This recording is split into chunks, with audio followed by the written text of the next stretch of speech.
नमस्कार, मेरा नाम श्रीमती सरस्वती पांडे। मेरी शैक्षिक योग्यता एमए राजनीति शास्त्र है और मुझे विभाग में कार्य करते हुए 31 वर्ष हो चुके हैं।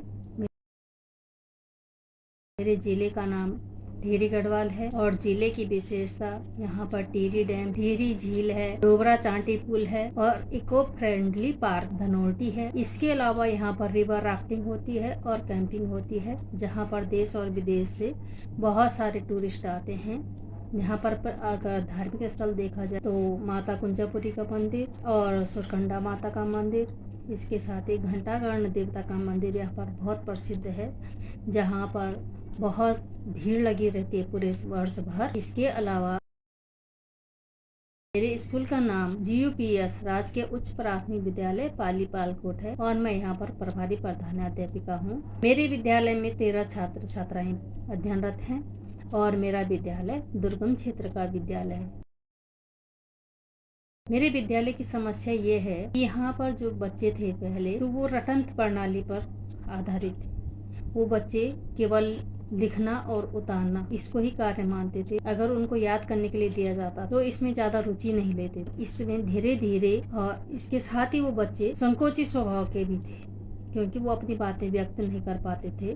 तो उन्हें धीरे धीरे नवाचार के माध्यम से, गतिविधियों के माध्यम से उनको कार्य करना मैंने प्रारंभ करवाया। और जो कमजोर बच्चे थे उनके साथ पहले, क्योंकि बच्चों उन कुछ बच्चों को किताब अच्छी तरह से पढ़नी नहीं आती थी, तो वो याद नहीं कर पाते थे।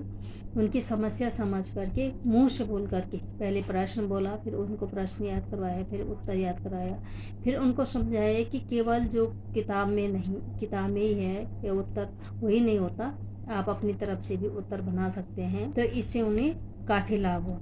धीरे धीरे अरविंदो सोसाइटी के प्रशिक्षण के पश्चात हमें यह ज्ञान हुआ कि बच्चों को केंद्र मानकर हम खेल खेल में कार्य करवाएं। इसके अलावा नवाचार में, शून्य निवेश में मैंने शादी के जो पुराने कार्ड होते हैं, ऐसे ही पड़े रहते हैं शादी के कार्ड, उन कार्डों से विद्यालय में जाकर के कुछ पेटियां, पुरानी पेटियां थी, उन पर विभिन्न आकृतियां बनाकर, सुंदर आकर्षक बना करके उनको, जैसे कुछ चौक रखने के लिए बनवा दे, कुछ अन्य सामग्री जैसे डस्टर वगैरह या कुछ अन्य जो पुराने रजिस्टर वगैरह, कुछ बहुत सारी पेटियां ऐसे आकर्षक मैंने बनवाई। उसमें जो पुरानी कांच की चूड़ियाँ होती हैं और ऐसी ही पड़ी रहती हैं बेकार से, उससे सुंदर मोर का आकर्षक चित्र बनवा करके, तितली बनवा कर, दालों से, जो दालें हमारे घरों में उपलब्ध हो जाती हैं, बच्चों से दालें मंगवाई और उन दालों से विभिन्न जैसे मछली बनवा और उसी के माध्यम से उसमें कुछ अनाज लगा दी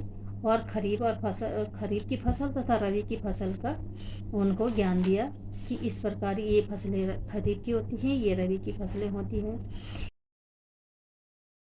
इनोवेटिव पाठशाला में बच्चों को गतिविधि में अधिक शामिल किया गया और खेल खेल में पठन पाठन शुरू किया। इस इनोवेटिव पाठशाला प्रशिक्षण में मुझे बहुत फायदा हुआ और मैंने समझा कि सफल शिक्षण के लिए बच्चों को गतिविधियों में अधिक से अधिक शामिल करना आवश्यक है और बच्चों को ही केंद्र बिंदु मान करके हम गतिविधियां कराएं।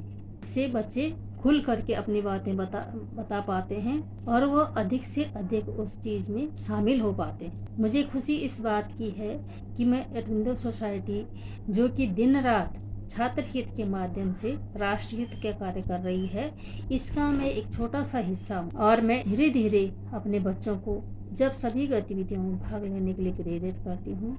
मैं धन्यवाद देना चाहती हूँ अरविंदो सोसाइटी का कि वो दिन रात हमें प्रेरित कर रहे हैं कि हम अपने छात्रों के लिए कुछ नया कार्य करते रहें। अब समस्या का समाधान इस प्रकार हुआ कि धीरे धीरे जो उबाऊपन था, जो रटंत प्रणाली थी, उसको हमने खेल खेल के माध्यम से वो परिवर्तित कर, खेल के माध्यम, खेल में हर चीज में, जैसे कुछ गतिविधि, कोई पाठ पढ़ाना है, सामाजिक का पाठ पढ़ाना है, पृथ्वी की गतियां बतानी है या सूर्य ग्रहण चंद्र ग्रहण बनाना है, तो उन्हीं बच्चों में से बच्चों को खड़ा करके सूर्य, चंद्रमा और पृथ्वी बना करके गतिविधि कराई और जिससे बच्चों को स्थायी ज्ञान प्राप्त हुआ। अब मेरा विद्यालय रोल मॉडल इस तरह से बनना चाहिए कि मेरे विद्यालय में एक तो बच्चे 100% आते हैं। बच्चे ज़्यादा छुट्टी नहीं करते हैं। इस पे भी हमने जो पहले बच्चे करते थे थोड़ा बहुत छुट्टी, तो हम उनके पेरेंट्स से मिले, उनके माता पिता से हमने बात की, तो अब बच्चे 100% हमारे यहाँ अधिकतर आते हैं बच्चे। और एक बच्चे रुचि ले रहे हैं बहुत अच्छा, कि हम जो भी नई चीज़ सिखाते हैं, इतना कि आज हम प्रार्थना में उनको जैसे हारमोनियम बजाना सिखाते हैं। और गतिविधियाँ अधिकतर हम ये बनाया है कि जैसे सभी बच्चों को ड्रम बजाना है तो एक ही बच्चा नहीं, 2 ही बच्चा नहीं, सभी बच्चे बजाएंगे। और बहुत सारी गतिविधियाँ विद्यालय में करवाते हैं। तो हमारा विद्यालय रोल मॉडल विद्यालय होना चाहिए। और अरविंदो सोसाइटी का पुनः पुनः धन्यवाद, कोटि कोटि नमन। धन्यवाद, थैंक यू।